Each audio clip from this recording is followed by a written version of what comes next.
when you have both parties so tied to fossil fuel industries, so tied to the old school of coal and gas and oil that is not open to new forms of, it could be solar energy, a variety of different forms that would try to address the ecological catastrophe that is already taking place. It's already in process. So for me, it goes back in so many ways to just organized greed. And the organized greed at the top, like a fossil fuel industry that's preoccupied with short-term profit, we're right back to predatory capitalist processes here.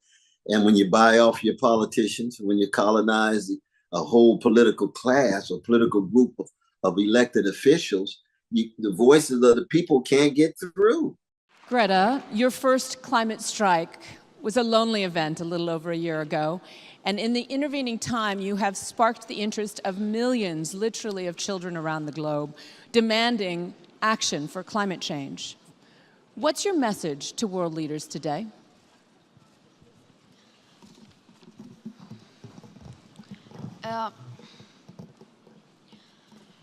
My message is that we'll be watching you.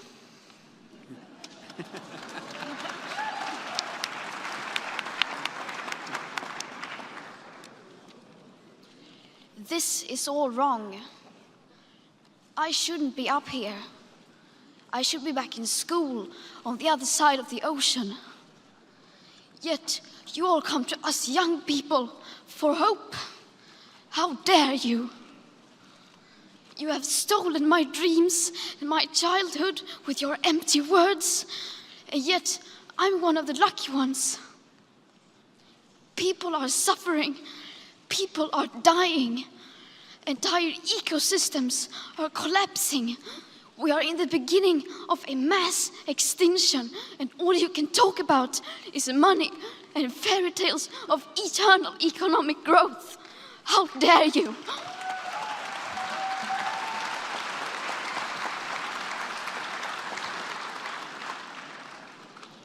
For more than 30 years, the science has been crystal clear. How dare you continue to look away and come here saying that you're doing enough when the politics and solutions needed are still nowhere in sight? You say you hear us and that you understand the urgency. But no matter how sad and angry I am, I do not want to believe that. Because if you really understood the situation and still kept on failing to act, then you would be evil, and that I refuse to believe.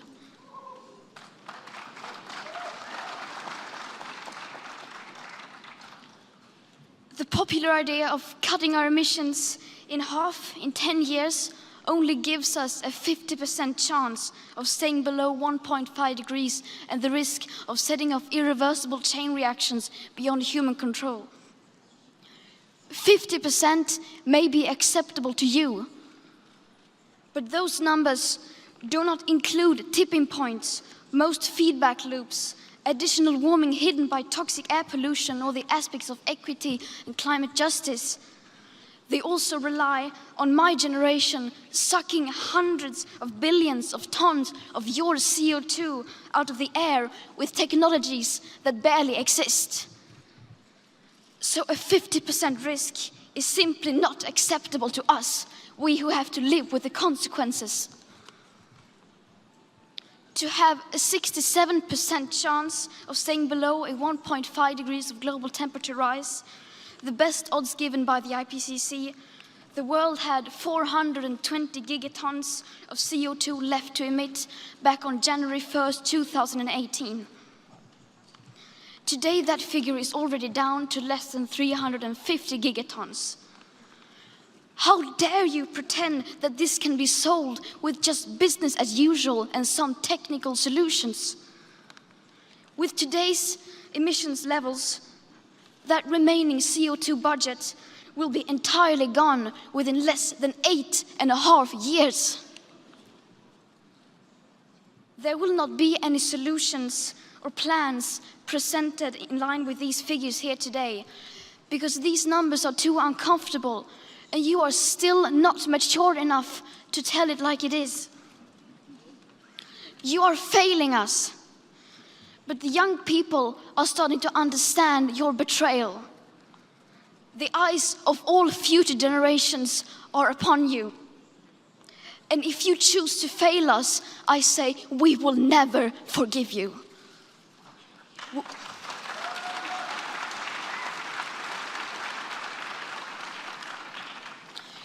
We will not let you get away with this. Right here, right now, is where we draw the line.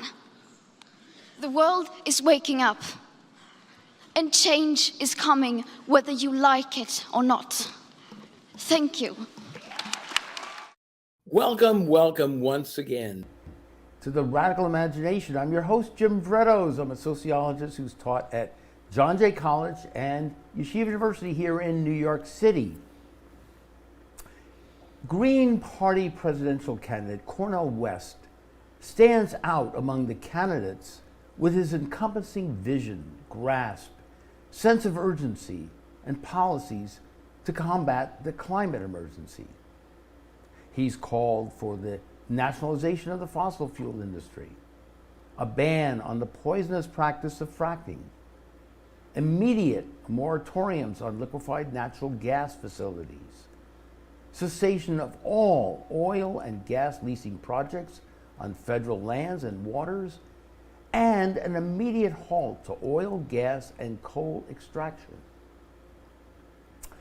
Our guests today on The Radical Imagination agree with much of Cornel's vision and program, and will be part of the massive climate march for survival on September 17th.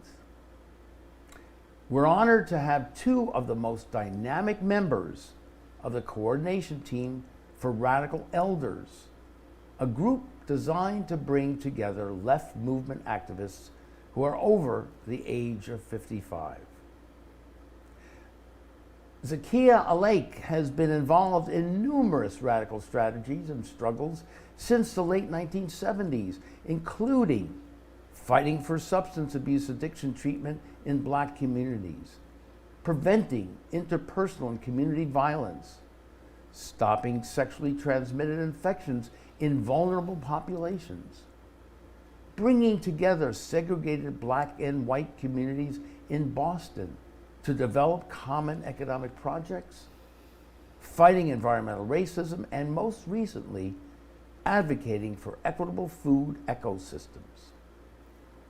Alfredo Lopez is a revolutionary organizer and activist for the past half century, a leader of the Puerto Rican Socialist Party in the United States, author of 6 books, and one of the founding fathers of the Radical Elders.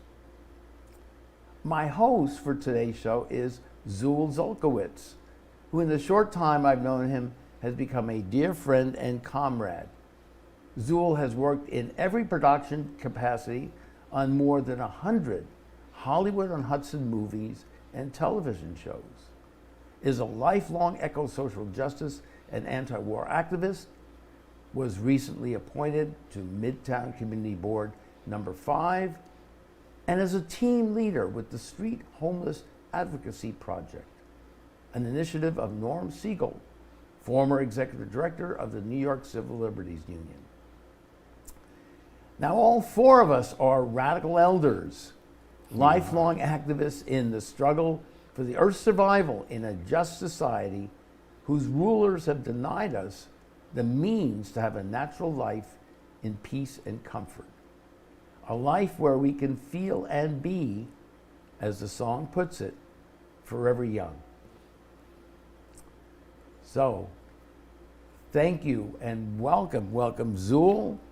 Thank you, Jim. Zakiya and Alfredo. We look forward to this show very, very much. And as I said, we are all elders here, radical elders. So we have about, between the 4 of us, let's say give or take a couple of centuries. I know you're not crazy about the elders term, so we could just say lifelong radicals. How's that? Well, if it's okay with our comrades, whatever we want to call each other, what we've been around for many, many years and decades. And I think if we add up all our years, we've got at least, right, 200 years, a couple of centuries.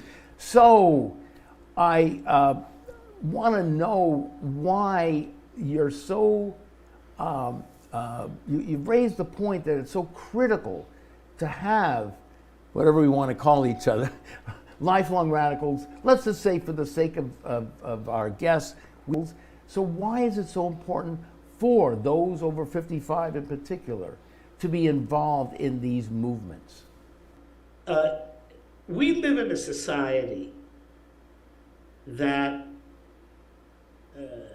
not only excludes elders from the core of people who are making decisions and who are empowered as much as people are empowered, which is not very much anyway.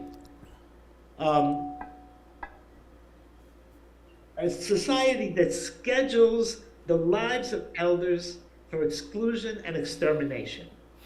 It's constantly taking back from us because it's a society that prioritizes the exploitation of people, and it feels it can't exploit. Basically, capitalism feels that we cost more than what we give. That's the perspective as you know, as a human product. And we're facing all kinds of threats to our survival and to our well-being every single day. And it's not only, I mean, certainly climate is a major question. And the impact of climate, I mean, we just had that situation in Hawaii, Maui. We don't have numbers yet, but you can be almost certain a huge percentage of the people whose lives were ravaged by that are people over the age of 55. You can be certain of that. And every time there's a climate impact, the elders are the people who take the brunt of it. But it's also in healthcare. This is a society that kills older people. It refuses to provide to elders the health care that we basically need to continue surviving and living out our natural lives.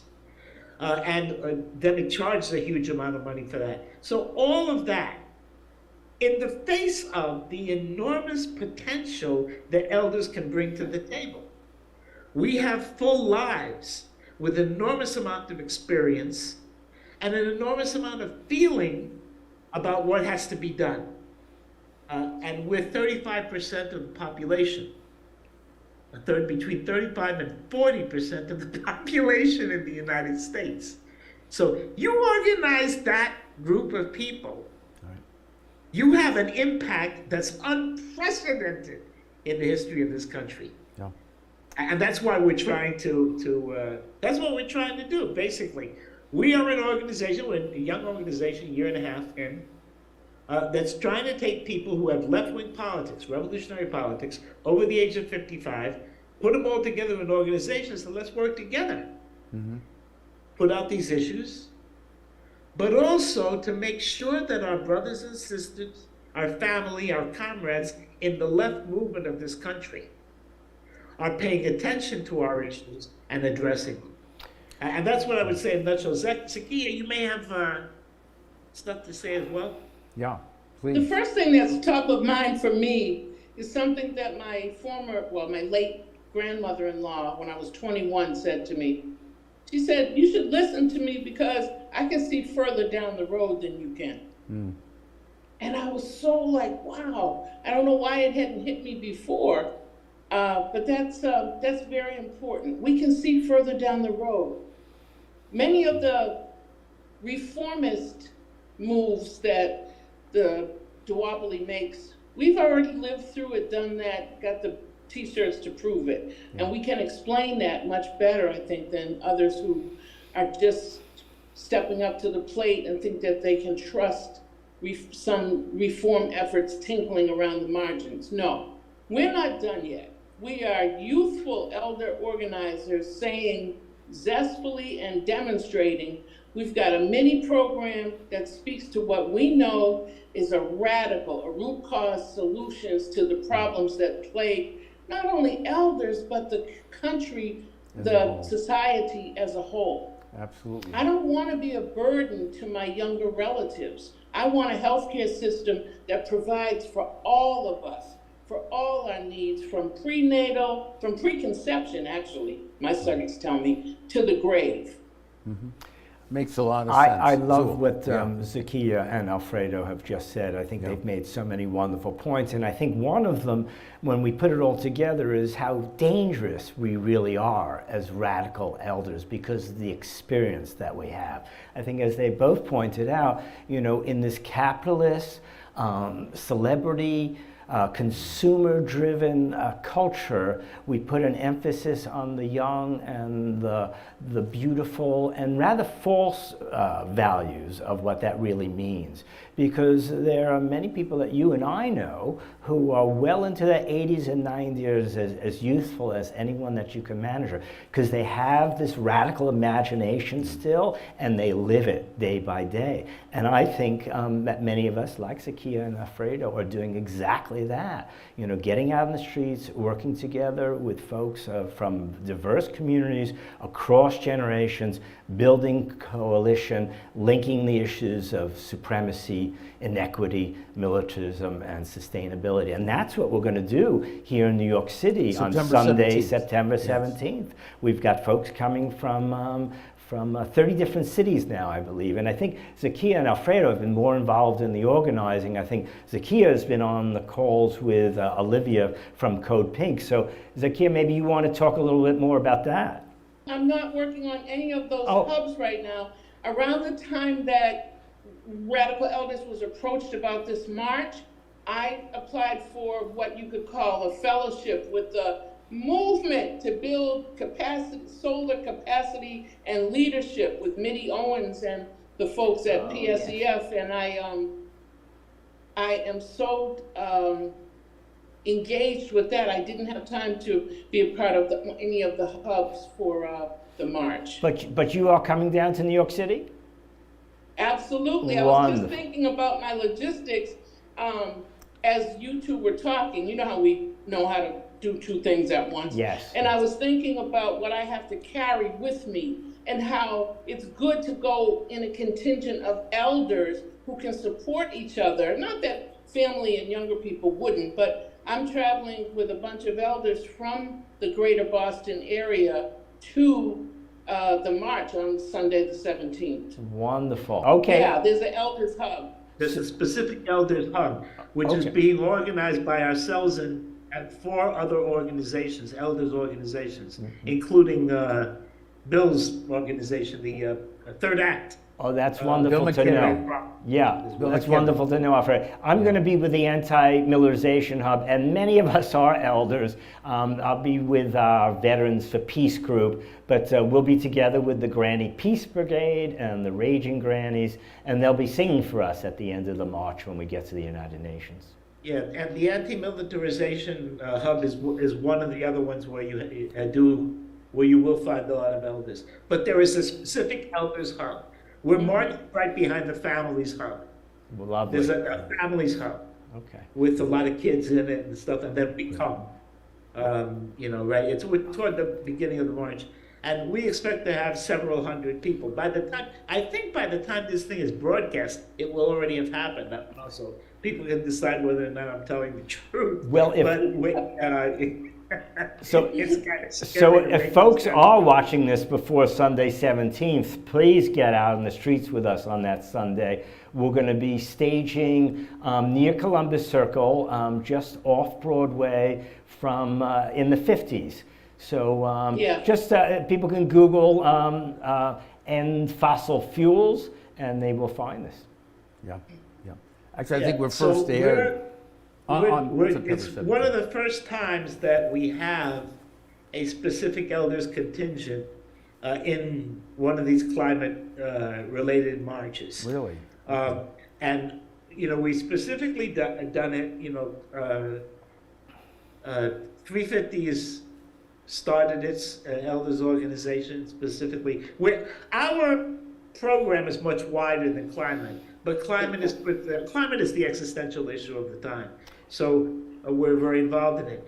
There's a really important conversation, and I think that we've brought something to the table in terms of the elders contingent. And I wanted to mention it, Zakiya, which is this whole question of intentionality. There is an elders movement, and we are part of it. But we are the only organization in the elders movement that specifically stresses intentionality. Intentionality being promoting the leadership of women and people of the global majority. The people of the global majority is what some people call people of color, is the global majority because we're Right. the majority of the world, right? Global majority. And we're very serious about it. Majority of members of the organization are not people of the global majority, for example. I think that there are a lot of women in our organization, but most of our organization is still white. But there is an aspirational concept and there's a commitment. We want to stress the leadership of these forces because of their experience, their importance, and because of their relationship to the world. So we're in the middle of this elders contingent where, I mean, nobody's excluding anybody, but we have got no resistance. Nobody said, oh my God, don't bring black people in there. No, we're not none of that. But we are the organization that is bringing that to the agenda, and we've done it. So the elders contingent as a whole is going to be reflecting a lot of intentionality. We're going to have bilingual banners and a bunch of stuff that at the very least, aspire to an involvement and inclusion that heretofore has not been that stressed. I wanted to mention that because I think that's a pretty important thing for this march. It's very important and it's quite wonderful. And, you know, when you think of it, if you remember Tuli Kupferberg's one-line poem, "Miscegenation will save the nation." Well, think of the world. I mean, this world is very rapidly becoming a more black and brown world all the time, and really more of a brown world. This is who the people of the world are. And people, thanks to folks with your experience and Zakiya's and Alfredo, are promoting this diversity and this crossing of those barriers. Now, that's interesting. All right, the experience. The experience. The radicalization. Now, we all became radicalized at some point of our lives. I want to actually address that with our guests here today.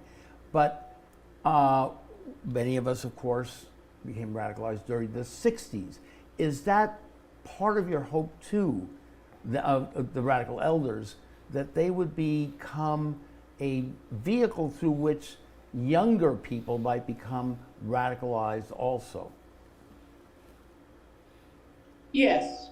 I think it's a teachable moment for the younger people to see us still active, still engaged in radical root cause solutions in an unafraid, unapologetic manner right now.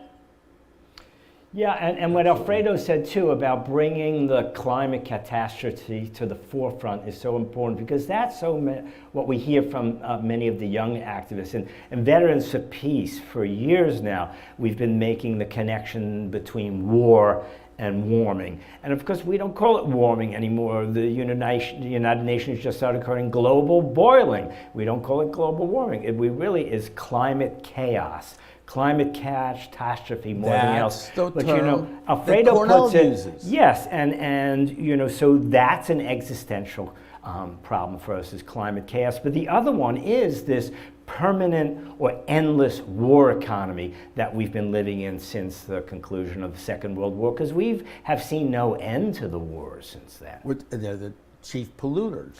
Absolutely, the greatest polluters on the planet. And of course, you know, that pollution does not go on the ledger, as Bill McKibben has explained and others in the past. The other thing is that we're able, because we've been around so long, to be able to say a young person in my family says to me, be very careful because we can't let Trump get back in. We must vote blue no matter who. I ask them to stop looking at the personalities and what's coming out of the mouth of the personalities who are on the ballot, and look at the Democratic and whatever other party you want to look at, the Democrat platform, the Republican platform, and then look at the Green Party platform and other party platforms that they may not have ever heard of. Look at the platform, look at the policies, and look what they fight for once they've gotten elected, and then come back and tell me vote something. But please read first. And that's a good point. And just a correction for Jim. Cornel, our friend Cornel West, who we're going to see soon because we're going to do a live taping with him here soon in front of an audience, is already a presidential candidate, but he's seeking the nomination of the Green Party. Absolutely, so the Greens will have the nominating convention later next year. He's a candidate. He is competing for that nomination, which I think he is very likely to have.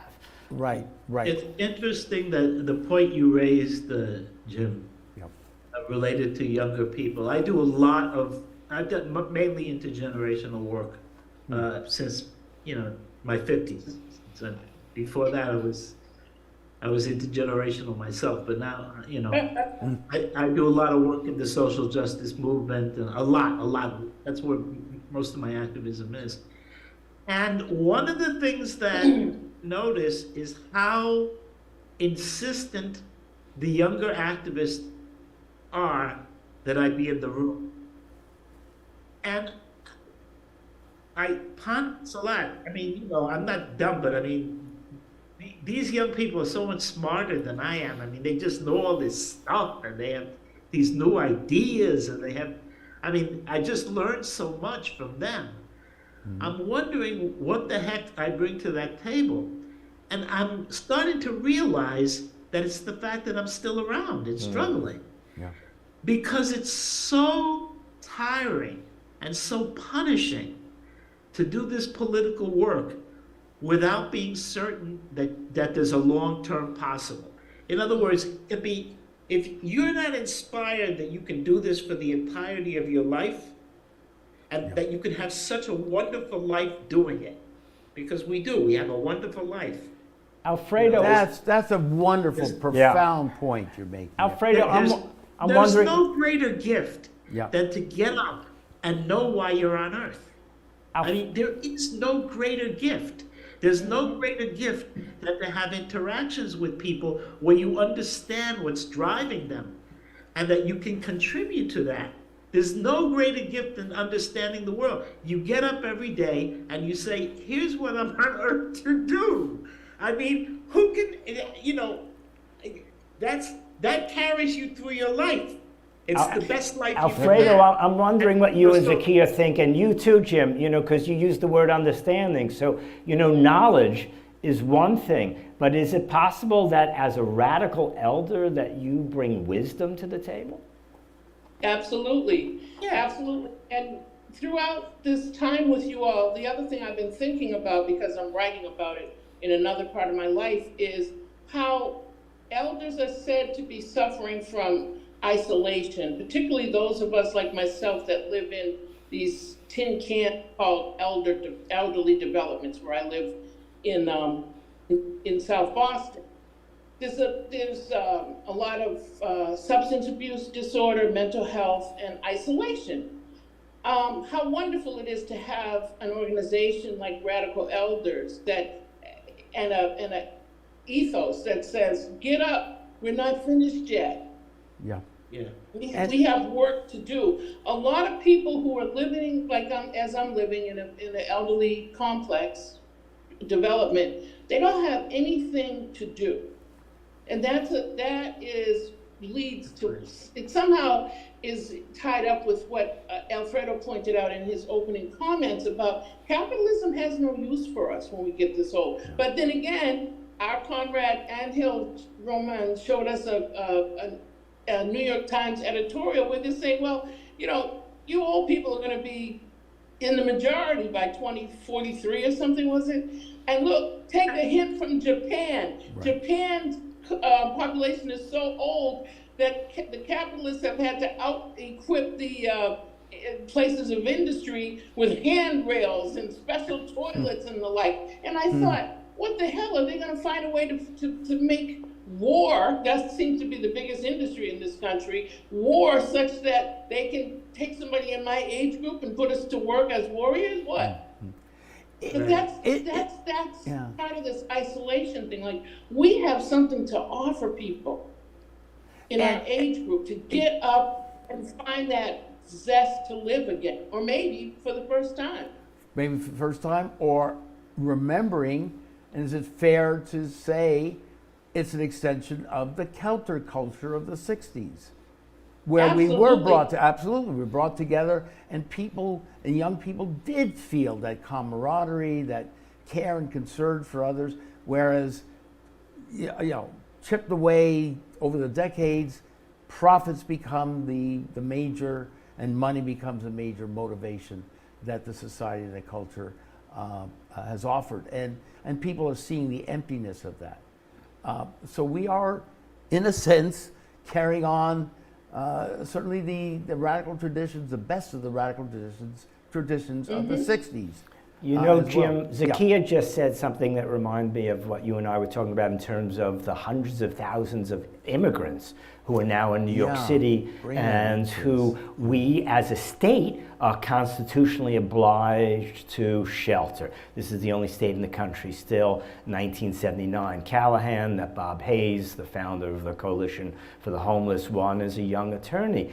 And what's so important about bringing that up in this context is these are young people and they want to go to work. And unlike many of the people who are on our street corners who are distressed, disturbed, and seem to be discarded by our society and needs tremendous help. And that's what we're doing with the Street Homeless Advocacy Project, is trying to get them into single rooms so they can decompress, feel safe, and then avail themselves of all the services that we do have available in terms of mental health, physical health, substance, relationship abuse, all of these things.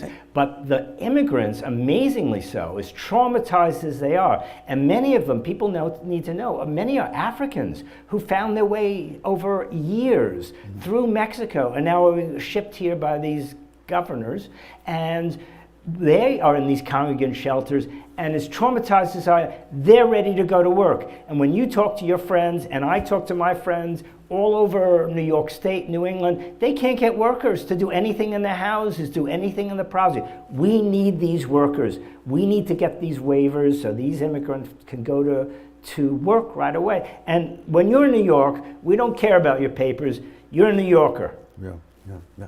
And bring all of us into the larger community. So when we talk about shutting off these opportunities, we are shutting off the history, the best of our history as well. And we need this much more inclusion of the despised, the disenfranchised, the powerless. And speaking of history, maybe Alfredo will say a few words. He's sitting in front of an incredibly powerful mural. Alfredo, Zakiya, maybe you have something to say about that. It's an amazing, amazing mural.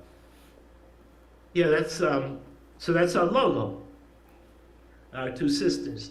These are leaders of an agricultural commune in Cameroon. And it's an image shot by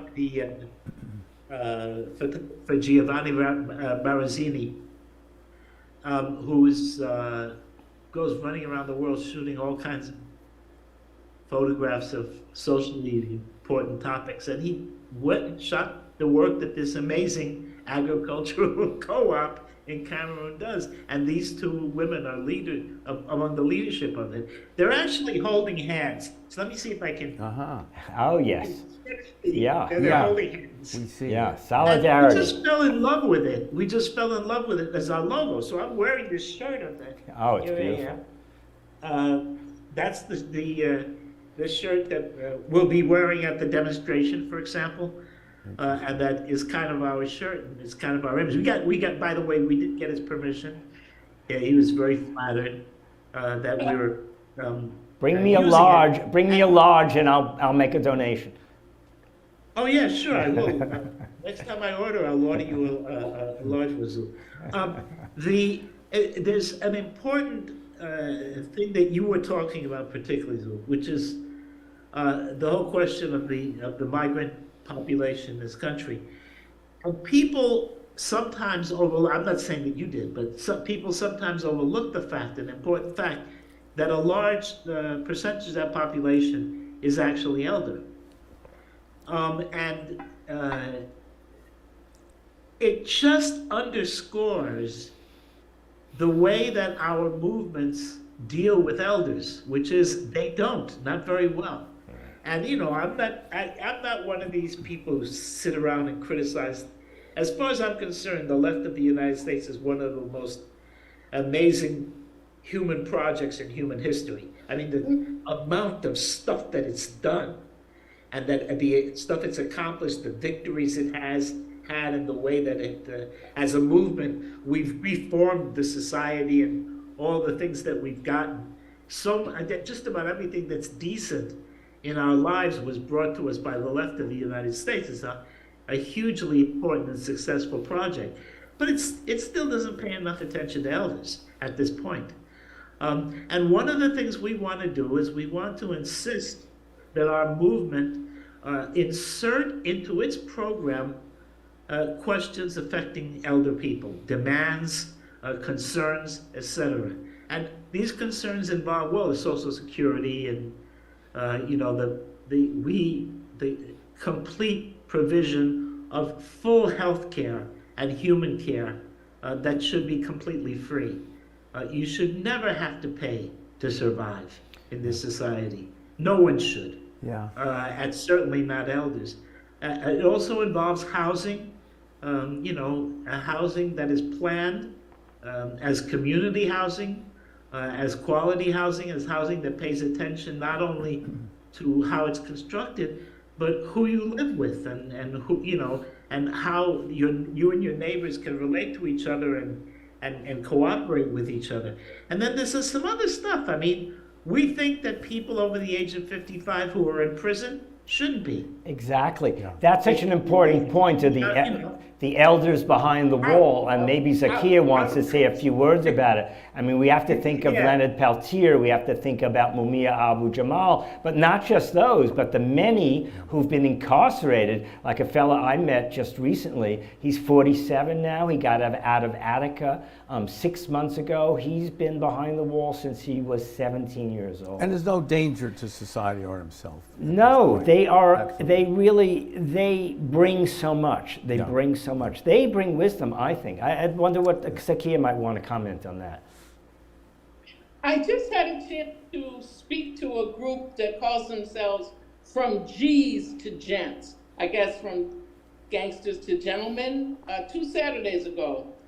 And yeah, they are wise, many of them beyond their years, I suppose. And many of them have come out here in Massachusetts, where in Boston particularly, we're pretty intentional about having programs both sponsored by our city government, but also just a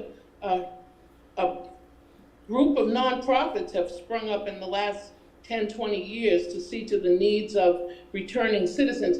However, I will say they're more male centered than female centered in what I saw. But I did see a lot of leadership, not just potential, but demonstrated at that event by people coming home from prison, returning citizens. Yeah.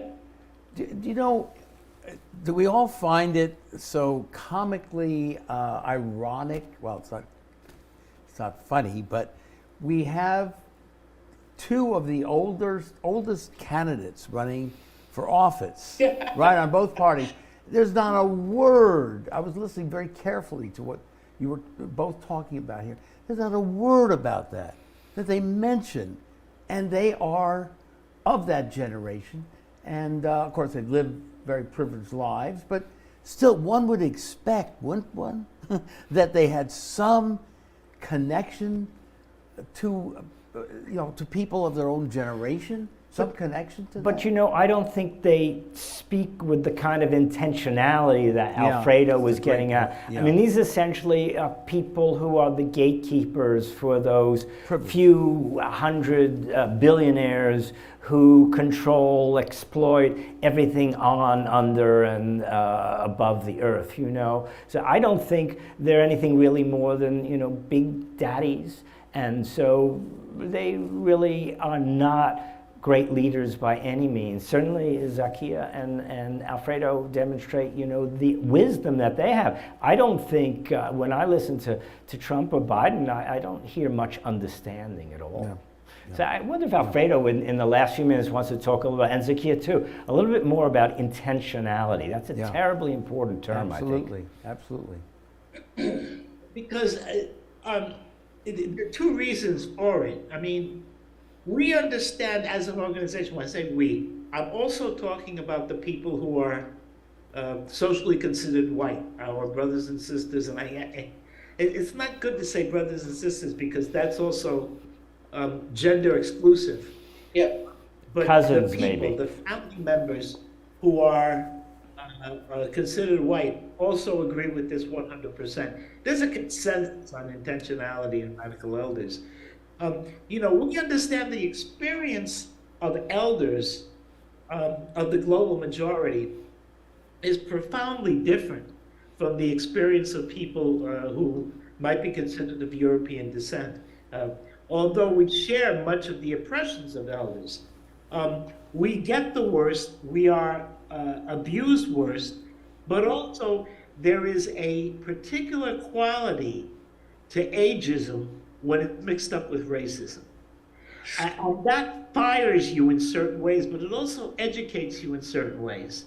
And then there's this other quality too, and it's much more difficult to explain, but there's a way in which elders are viewed differently in our communities than in many of the so-called majority communities. We do have a status and stature, and that allows us, I think, to share with more confidence, share the thinking and experience that we've accrued during the course of our lives. So that ties in with the third thing, which is that you're not going to change this society isolated from the world. This is a worldwide struggle. The world isn't white.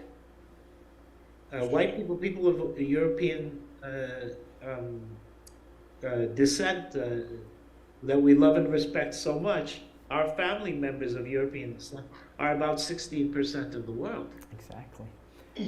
And the people of the global South have always paid the price. They told me when I was in high school, one thing you can challenge anything, but you can't challenge the numbers. They're there.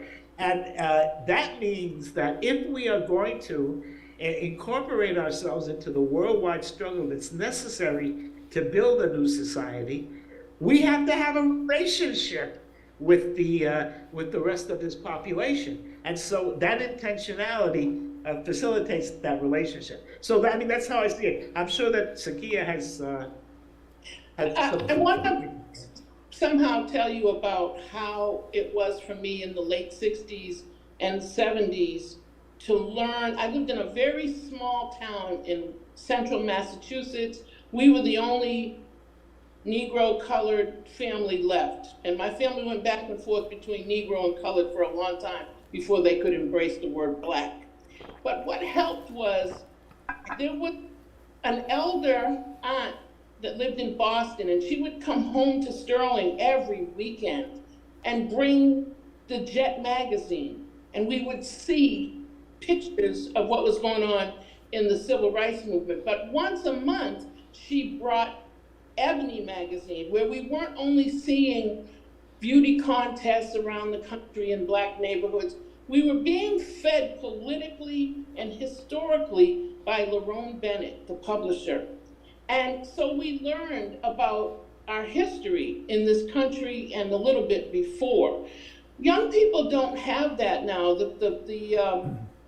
That radical imagination went under when Lerone Bennett passed the publishing over to someone else. I don't know what happened. And then Ebony went under. But I'm able to still quote from many of his articles and explain to my grandchildren, listen, you have more to learn than what you're getting in school, whether you're in college or grad school. I want you to embrace lifelong learning, and you've got to find a way to make it available through this internet, that you've got to bring the history to the next generation. Zakiya, and in there, you will find peace and serenity, and be able to fight this gigantic predatory capitalism with knowledge and history. Tell us the response that you've gotten from your younger family members to what you're talking from about. Lerone Bennett's The Shaping of Black America, and it's very intentional around saying to people, listen, the European had a choice to make. Nations are a choice, I think is his first sentence. And he talks about the white man could have, and he starts with European, could have led with fraternal cooperation with the current inhabitants, then current inhabitants of this landmass. But no, they didn't choose that route. And then they brought in what? What's that word? Those indentured servants. Yeah. And then they brought from Ireland. And then they brought in, or at the same time, they brought in African indentured servants. And then suddenly they twisted it to slavery. Right. And my grandchildren are like, wow, Mima, really? Yeah, they had a choice. Capitalism, and it just didn't spring up like, I don't know, a dandelion. They made a choice. I love that your grandkids call you Mima. Jim, I think we have just a few minutes left. Calls me Mima, yeah. That's lovely. In the few minutes we have left, all the radical elders on this show are going to join together on Sunday, September 17th. That's going to be a major demonstration here in New York City. The viewers and listeners can Google the Fossil Fuels March to End Fossil Fuels. They'll get information for it. But we got many ongoing things that many of the listeners and viewers might want to participate in. Every Friday afternoon at this time of year at 4:30, we meet at 96 and Broadway for Say Their Names, when we read the names of mostly young black males, mostly who've been killed by law enforcement over the years. We don't exclude the women, we don't exclude the elders. You know, we name everyone from Malcolm X to Breonna, you know, everyone. Right. So that's important if people want to enjoy. Fridays at 5, 96 and Broadway. Okay. Every Saturday morning for 7 years now. The Vigil for Yemen, south side of Union Square, 11 a.m. to noon, every Saturday. That's the longest running humanitarian crisis in the world. Totally overshadowed now by Ukraine, before that by that insane exit from Afghanistan. And then also let me mention Guantanamo, where, I mean, Deborah Sweet, right? Yeah, Deborah Sweet. World Can't Wait is the website. People should Google that. A weekly demo in front of the main library, Wednesdays at 5.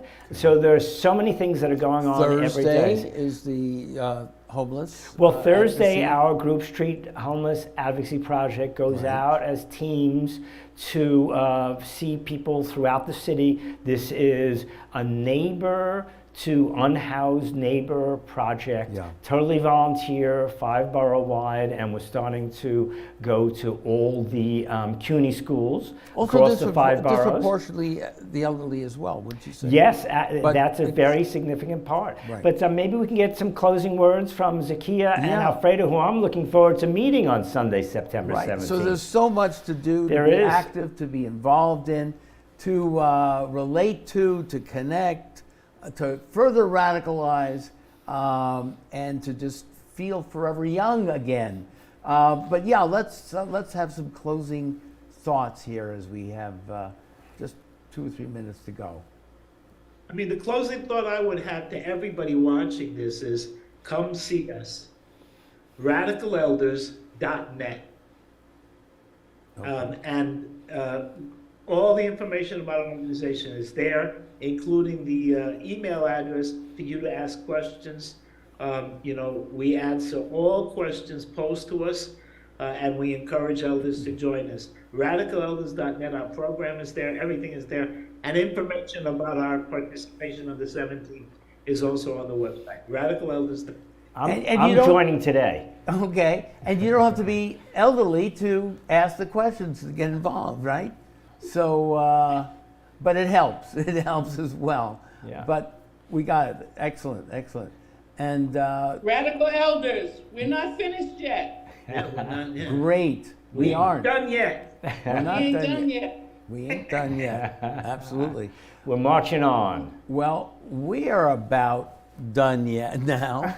And thank you so very, very much. Well, Zool. we should let folks know that Yes. one of the upcoming shows people should tune into, you're going to do with Jill Stein, Yes, former next presidential week. candidate of the Green Party, Yes. supporting Cornel West and his efforts to gain the Looking forward very nomination. much. So we're going to hear from her. Is it next week or the following? Next week. the Okay. third- and she's an elder. She as well. she is, although she doesn't look it. She's so No, beautiful and absolutely. youthful, as Absolutely. are you. Oh, and then we you, don't have yes. the date yet, but we will have a Cornel West in the new Black Box Theater at the new Yeah. MNN Studios, Manhattan Neighborhood Network, which is reaching out to all 5 boroughs and beyond. Absolutely. It's going to go into further distribution in the coming months. So that taping will be in front of a live audience. So we're going to let people know how they could, get an invitation to come and see Cornel live. Absolutely. And again, as we've pointed out over and over again, this is all of us around the world. This has got to be an international way of relating. Absolutely. This is at the a human level that we just are not This is doing. the true globalization, not Absolutely. the capitalist one, but the people-to-people one. And think of that, let's say thanks to Tiffany and Freddie and Zenaida and all the folks As that, always. doing this, because, many of us are unseen. And those are some of the, the great voices. And, we think a shout out to Mumia, who says, when we fight, we win. So let's encourage folks to join us on Sunday, September 17th, and get out in the streets. It's going to be fun. And where is it going to be? Where do we meet?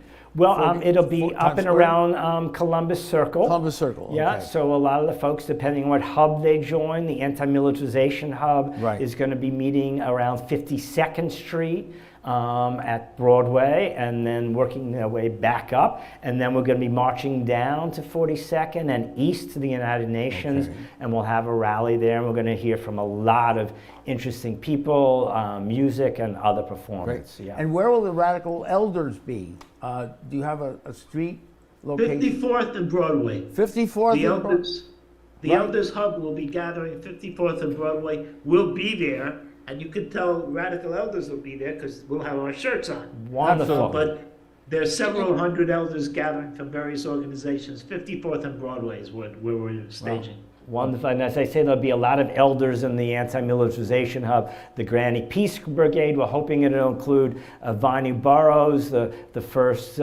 black actress to appear on Broadway, 98, still performing, Wow. and the Raging Grannies and many others. And we'll be distributing our Veterans of Peace Peace and Planet News, so we'll be sure to get that out to all the folks in the march. And I'm going to look for Alfredo and Zakiya and get my Radical Elders T-shirt. Same here. Same here. Thank you so very, very much for joining us today on The Radical Imagination. Thank you all. This has been a fascinating discussion, dialogue. We are carrying on. We're not giving up the fight. And come join us on September 17th, but for the rest of our lives. Thank you again so much. We'll see you again next week on The Radical Imagination.